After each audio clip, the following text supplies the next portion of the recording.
romantic Exactly, skills. that's what I'm saying. If you don't know that from the beginning, how will you know you have to work on it? Because you don't know. So if you get the chance, then you know that, oh, okay, I need to work on this and this. Then you try the other time, then you're like, oh, you're getting good small. Then when you get married, you know that you are a boss. You don't have any. Nobody can take your woman from you on sexual Don't let him grounds. deceive you. You get it. So guys. Hi guys, we're back again.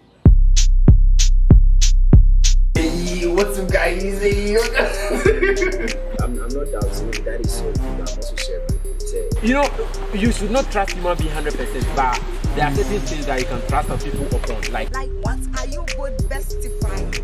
That you cannot bestify with me. No guy wants to flop when they are with someone they are interested in. You see the thing? The friends are not around my corner. I advise you to go back and play with the game. So, Charlie, if you don't get anything now, you finish, you go crush. but like then subscribe. See that? You see that? Hello guys, welcome to this week's edition on With the Vibe, and this is Manchabi as usual, and we have Queen Darlene. yes. So today she's gonna be our guest like she's usually been, for a couple of months now, and some questions have been trooping in lately. Some are religious, others are normal questions, relationship and things like that. And we are also sorry for being away for quite a long time now, but we've had a little hiccups here and there. So, not to waste much time, don't forget to subscribe to our YouTube channel if you haven't and if this is your first time.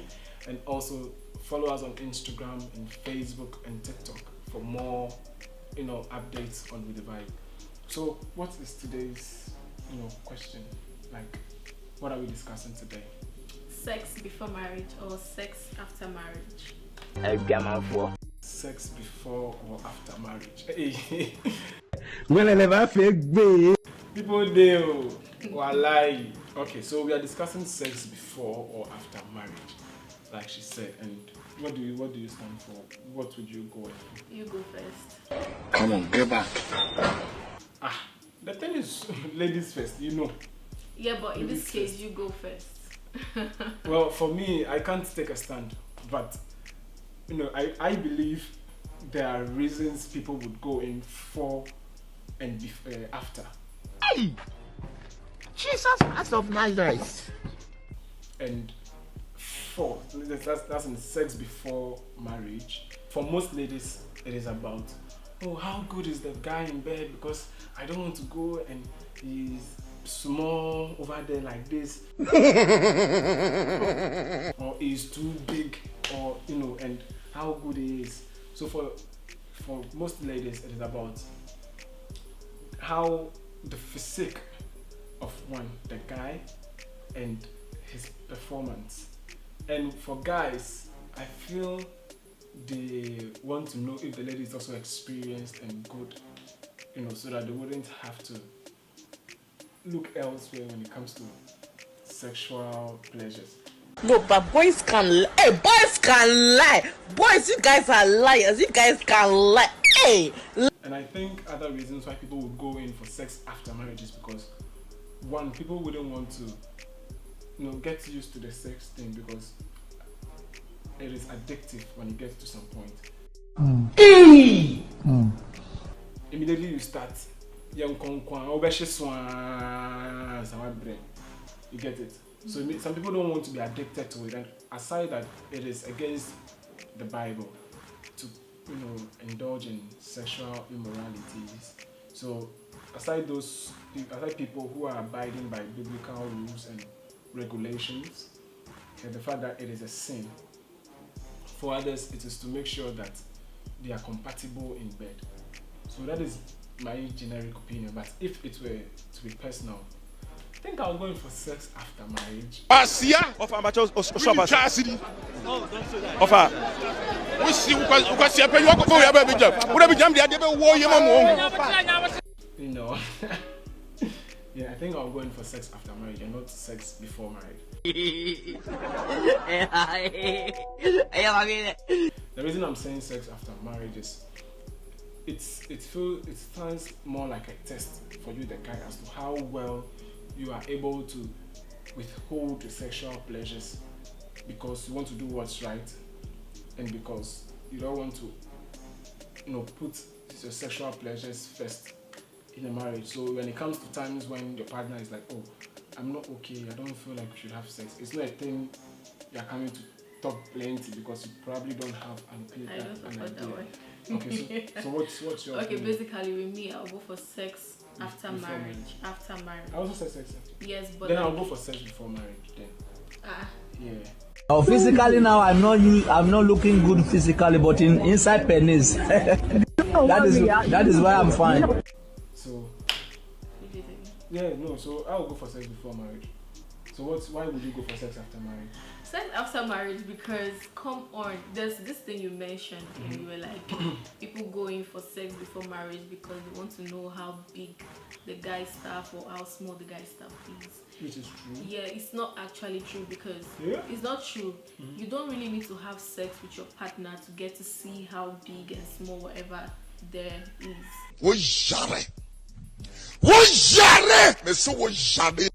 You don't really have to. You can do any other thing. Like, excuse me, hello. Like without having sexual. People want to know. So what are some of the things you have done to know? No, don't say me. I've done. Excuse me.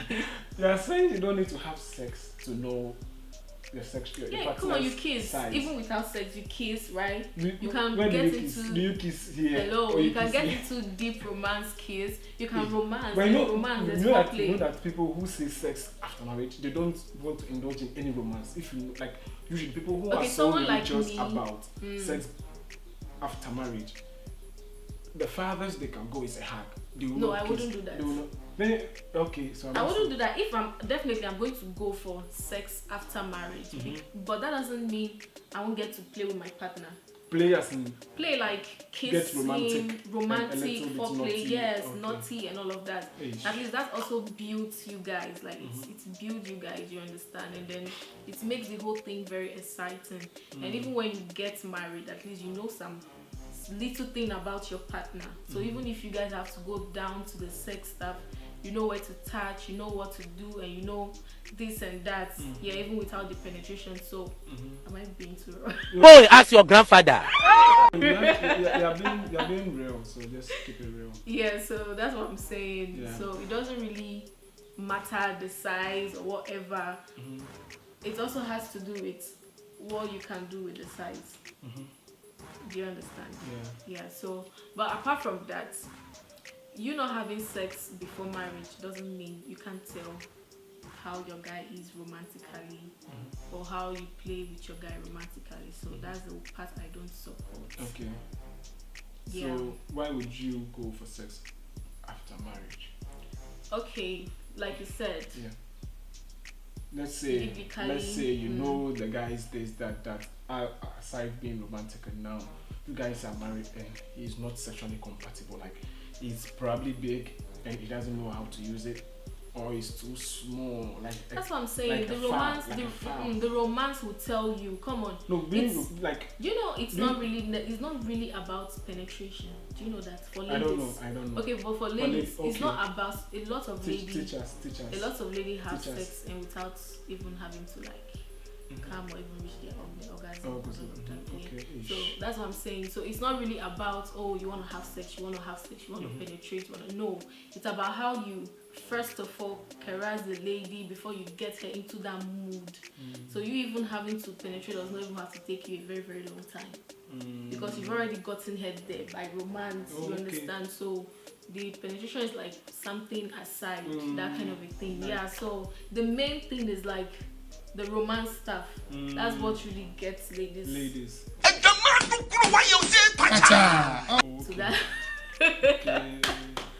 To that level, hello. Yeah. So I will go for sex after marriage. Yeah.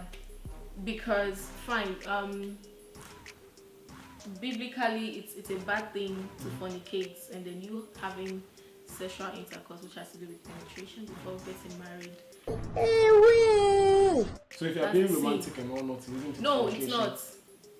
It's not. You've not penetrated, so no.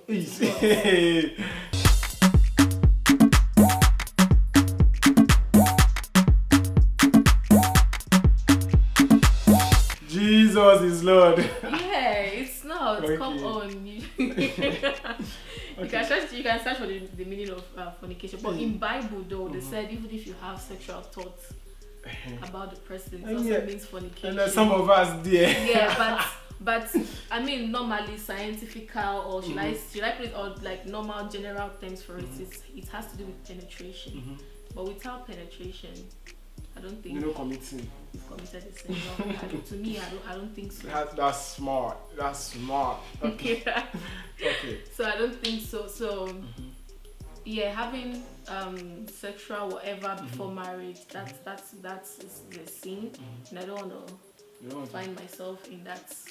Okay. Yeah, in that kind of way, and then with the foreplay thing, it kind of helped me get used to my man. Even without the penetration. So even after marriage, when you guys have gotten married and you want to now have the sex, it's kind of exciting. Like, okay, you want to do it. Okay. But if you guys have already started having sex and then you guys have gotten married, the night of your wedding, you're supposed to have sex. Like, it's nothing new.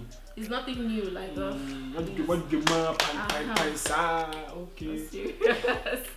It's nothing new. Nothing is exciting. You guys might even decide to like sleep and like, waiting, we do.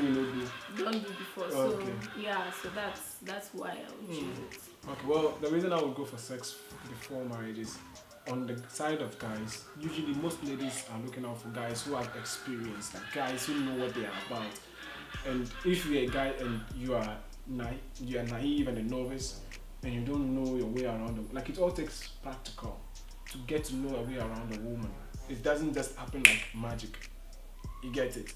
That's why the romance is there. That's exactly. So you don't really need to penetrate. But if the romance is there, it's like you going to the States and working at the airport. There are two different things. Working at the airport doesn't mean you went to the States, so you definitely have no experience as to how the States was. That's one thing you guys are actually mistaken. So if you are working at the airport, which is the romance, how do you compare working at the airport, which is being romantic, to sitting in a plane and flying out of the country? You know, finding yourself in Paris or somewhere, you know, it's a different experience. In as much as it is the airport and it's all about traveling, it's a different experience. You get it? So I feel to men are looking out to be experienced because they don't know the type of women they will get married to. And sometimes most of these women do holiko. And when you get married to them, that is when you start knowing that, oh, this girl is so very much sexually active and probably you didn't know. So let's say both of you are on sex after marriage and you get married and after your first sex you get to know that no, this woman is hyper. You as a guy, how do you get, how do you blend in? Because when a lady is hyper about sex, Charlie, if you don't take care will take you. Honestly, so to guys, it is basically about you being experienced so that you don't lose the woman you claim to love over sexual desires. You get it? And to the guy, it is more like a plus because he knows how to handle a woman either romantically or sexually. So if you are going in for sex before marriage as a guy, I think it gives you the advanced knowledge as to what sex is about, because when ladies are the one moderating the sex, it's like, yeah, a small boy, you don't know anything. You understand? But if you are the man, you must be a man in every field of manhood. You get it? So I feel sex before marriage, aside the fact that it is a sin, it lets you know, it gives you an idea as to man shall not live by bread. Yeah, so sometimes we add fruit juice. Sometimes you need to add fruit juice to the bread. You get it? So guys, it's a sin, yes, but there are reasons. Others too want, like I said, other ladies specifically, they want to know how good the guy is in bed, because I don't want to put that in that area, but if a guy is not good in bed, it's a lot of frustration for ladies.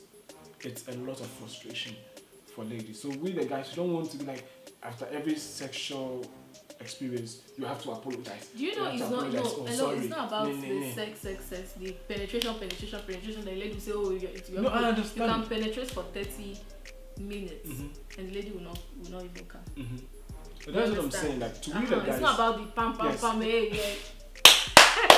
What's he saying? To me, the guys, it serves as more of you being experienced, so you know the way around the lady's body. And like I was saying before, most people who say sex after marriage, they don't want to indulge in anything sexual. They don't want to be romantic in any kind of way. They don't want to, to be doing some things because they know and they believe it will lead to sex. So why not we not do it? And here is the situation you find yourself in that space as a guy. Now you have to find means and ways. And also maybe the guy might be sexually weak, and because he's not even having those sexual experiences, he doesn't know until his first sex. Then within 3 seconds, you get it.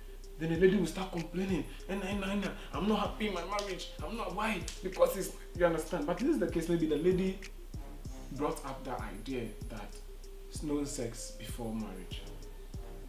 You see, no sex before we get married, and after the marriage, they have sex and it goes bad, or probably.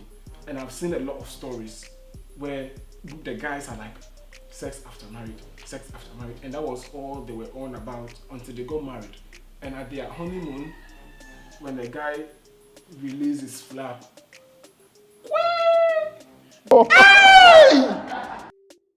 and the girl got so upset, like, what are you going to use this for?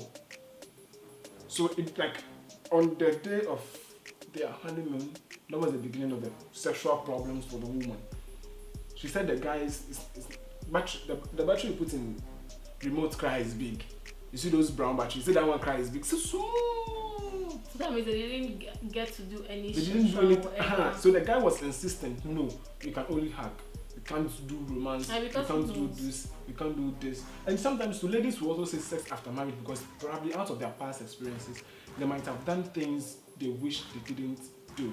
So maybe a scenario, they might have had a lot of abortions, and because of that, they don't want to have sex again, which could lead to another abortion. You get married and you find out that they can't give birth because their womb is probably destroyed. And you ask, and that is where truth starts coming in. You get it? That's why some guys, and most guys today, they want to impregnate you first. So when you guys start preparing for the marriage, then they're like, okay, so let's say 3 months to the marriage, then give you belly. As you give you belly, they say, now you are certified. After being certified, then they get married. You get it. Although that one is also it's not good. It's not a good thing. But I think because of doubts and all those kind of things, that's why people do that. You get what I'm trying to say? So people have reasons. Ladies would say no aside spiritual reasons or aside biblical factors as it being a sin, but there could be other human reasons, as in they might have committed a lot of abortions, they don't want to continue with it, or their womb is probably destroyed, they don't want to tell the guy, things like that. Maybe the guy also has a small dick or is too big, and there are other times too, the guy is too big and the lady sit and they're like, you're coming to use this on who? Me. I won't do it again. You understand? Like, it has been an argument here and there. So if it were me, like on a genuine background, like she was saying, you guys should, have that friendliness amongst themselves, even if sex is omitted. But at least have the chance to know how compatible you guys are on romantic terms, how well it touches you, those kind of things to prep you into knowing the kind of guy you're dating. So that is my last words, though. What about you? That's all. So ladies, just go for sex after marriage. So you make heaven. That's all. So guys, just go for sex before marriage so that you also make her happy. Because if you're not able to make her happy, you know girls already, ladies already, they'll start, So sex before marriage is not bad. That's how when you do it, then you're just going to have it's a very bad thing. You're going to ask God for forgiveness. He'll forgive you. Then you go and do it again. Then you forgive you. God is love and He'll forgive you. Understand? But you, the guy, you have to be experienced so that you don't go and find yourself where you find your wife cheating, or you find your girlfriend cheating on you with another guy. Look at that, thing's painful. You just have to work on your romantic skills. Exactly, that's what I'm saying. If you don't know that from the beginning, how will you know you have to work on it? Because you don't know. So if you get the chance, then you know that, okay, I need to work on this and this. Then you try the other time, then you're like, you're getting good small. Then when you get married, you know that you are a boss. You don't have any. Nobody can take your woman from you on sexual grounds. You get it. So guys, don't forget to subscribe on our YouTube channels and like and share your comments. If you have any topics you'd like to still discuss with us, still keep it in the comment section. And this is Manchabi and keep it locked. Wait, I think we are just... Hi guys, we're back again. Hey, what's up guys? Hey, I'm not doubting that is so good. I'm also sharing. You know, you should not trust human being 100%, but there are certain things that you can trust on people upon. Like what are you both bestifying? That you cannot bestify with me. No guy wants to flop when they are with someone they are interested in. The friends are not going to advise you to go back and play with the game. If you don't get anything now, we finish. We go cross. but like then subscribe. Yeah. That's it.